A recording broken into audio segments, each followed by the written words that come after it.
Hi, Joe Paprocki from Loyola Press for Pop-Up Catechesis.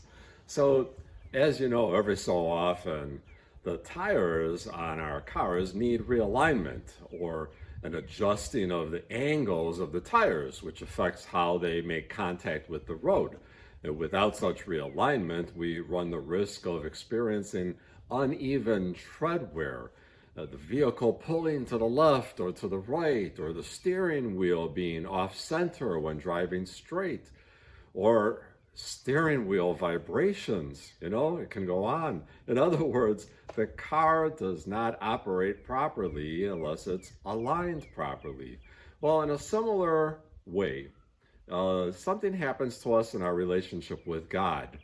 We operate at our best when we are aligned with God, when our will aligns with God's will. And at times, however, we easily veer off path and often unknowingly sliding into patterns of life that take us away from loving God and neighbor, and instead keeping us focused on ourselves. It happens very gradually and subtly, so often that we don't even recognize it. Well, one of the ways that we Catholics strive to stay aligned with God is through the sacraments, especially the Eucharist.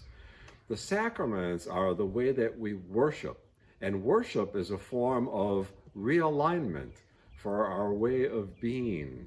To worship in Hebrew means to bow down to. And notice that when we bow, we physically align ourselves. We orient ourselves with the person or thing to which we are bowing. To bow to someone or something is to say, in essence, I direct all of my being to you. This is why the first commandment directs us to not bow down before any false gods, but rather to direct all of our attention, our entire being to God and to God's will. As Catholics, the way that we strive to keep ourselves aligned with God is through worship and the sacraments.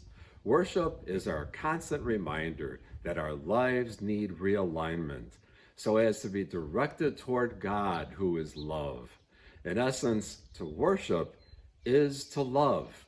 For to love is to direct all of our attention, our very being, to the presence of another. For Pop-Up Catechesis, this is Joe Paprocki. Until next time, God bless.